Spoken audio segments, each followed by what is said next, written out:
The first march begins not with triumph, but with exhaustion.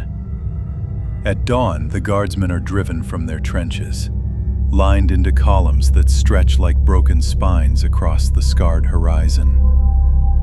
Orders crackle through Vox units, barked by officers whose faces are hidden beneath rebreathers. There is no grand strategy explained, no vision of the campaign revealed. The Guard does not concern itself with the whys and whens of war. It concerns itself with movement. And so they march. The land beneath their boots is a graveyard of steel and bone. Tanks half buried in the mire stand like monuments to forgotten battles, their hulls split open, their insides crawling with carrion feeders. The mud clings thick as chains, sucking at boots until every step feels like wading through blood. In truth, it often is. The rain carries with it the stench of rot, pooling in the craters where the dead lie half submerged, faces pale and eyes staring at skies they no longer see. The Guardsmen do not look down. They cannot afford to. Every mile stretches endlessly, broken only by the rhythm of boots, the occasional bark of a commissar's order, or the groan of artillery in the distance.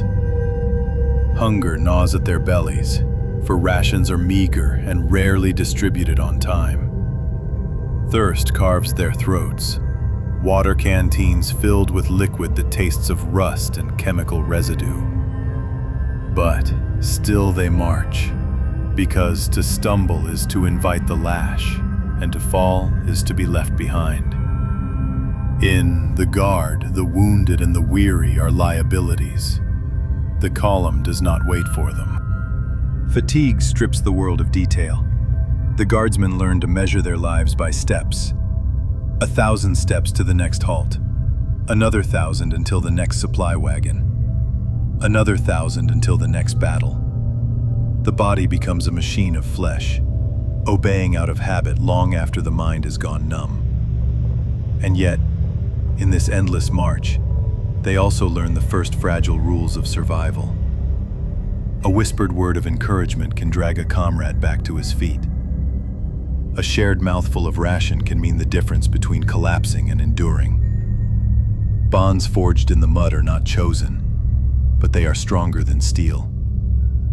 For in the Guard, a man's only shield is often the one who marches beside him. Nightfall does not bring respite. The column halts, but only to dig. Each Guardsman is handed a shovel and ordered to carve a trench into the sodden earth. Hours pass as they hack at the ground, mud soaking their boots, rain soaking their uniforms, hands blistering until the skin splits. Sleep comes only in fragments, snatched in the bottom of a hole that is as likely to become a grave as a shelter. Dreams, when they come, are not of home but of collapse, falling into the mud and never rising again. When dawn breaks once more, the march resumes. The cycle is unbroken. March, dig, fight, march again. Days bleed into each other, time measured not by calendars, but by the changing rhythm of artillery barrages and the shriek of enemy aircraft overhead. The Guardsmen learn that in the Imperium's wars, there are no straight lines of battle, no clear fronts. The war seeps into everything. Every field, every road, every scrap of land.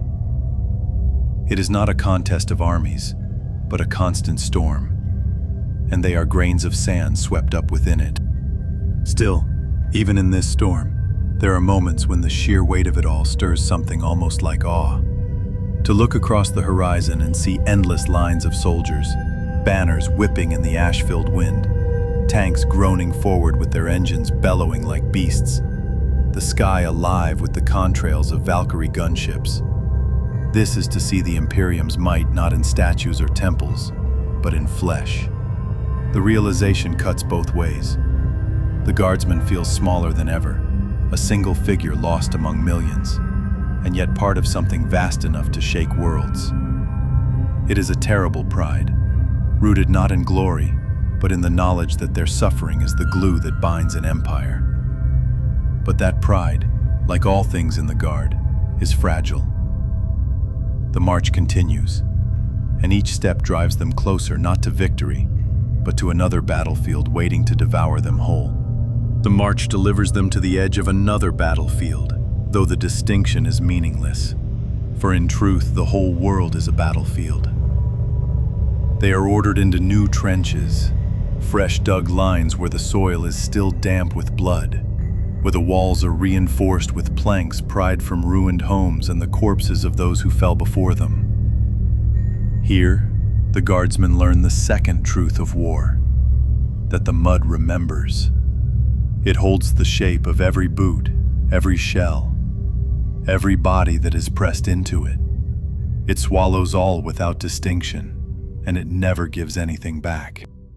Rations arrive in crates, dropped unceremoniously into the mud by overworked servitors. Each Guardsman receives a tin of corpse starch, a substance that tastes of chalk and ash, and a flask of recycle water that stinks faintly of oil. They eat without complaint, because complaint brings the commissar, and the commissar's shadow is more feared than hunger. Some chew slowly, savoring even the faintest taste as if it were a feast. Others shovel it down with mechanical indifference, their eyes already fixed on the horizon where flashes of fire dance like distant lightning. The officers call it rotation, but to the Guardsmen it feels like ritual. At dawn, they are sent over the top in waves, their laser guns humming weakly against a tide of enemies that never seems to end. At dusk, those who return collapse into the trenches, too numb to speak. The cycle repeats, day after day, until time itself dissolves into a blur of fire and mud. The Guardsmen begin to forget the names of months, the sound of rain not mixed with artillery, the feel of ground that does not quake beneath bombardment. Their world shrinks to a few meters of trench, a laser gun, and the heartbeat of the comrade beside them. In these conditions, brotherhood takes root in unexpected ways. A Guardsman shares his last matchstick to light another's glow stick, the smoke curling upward as both pretend it carries them somewhere far away. Another removes the bent insignia from a fallen friend's flak vest, pressing it into the palm of the survivor as a token to carry forward. Small rituals emerge, gestures that defy the machine of war. Carving a symbol into the wood of a lasgun stock, trading crude jokes before a charge, murmuring a comrade's name as if saying it aloud might shield him from what comes. These acts are not sanctioned, but they are the only thing that makes the endless march bearable. Yet for every bond forged, another is broken. Comrades vanish in the roar of explosions, reduced to nothing more than a spray of red across the mud. A Guardsman who laughed with you at dawn might be gone by noon, his helmet resting on a spike to mark the place where he fell. Grief is a luxury the Guard cannot afford. The dead are noted, sometimes, but more often they are left where they fell, swallowed by the mud that remembers everything. To weep for them is to falter, and faltering is death. So the Guardsmen harden, sealing grief away until it becomes just another weight to carry alongside their laser gun. The march continues, though it no longer feels like movement across land. It feels like descent, into exhaustion, into despair, into a life that is no longer theirs. They do not march toward victory. They march because the Imperium demands it. They march because to stop is to be crushed underfoot by the tide that follows. They march because in the Guard the only path is forward, even if forward leads only to the grave. And always, above them, the banners of the Imperium flap in the smoke-choked wind, bearing the two-headed Aquila. To some it is a comfort, a reminder that the Emperor watches. To others, it is a cruel joke, the symbol of a god who demands everything and grants nothing in return. But none speak these thoughts aloud. The commissar listens, always, and the commissar does not forgive. The mud claims more every day, but still the guardsmen march.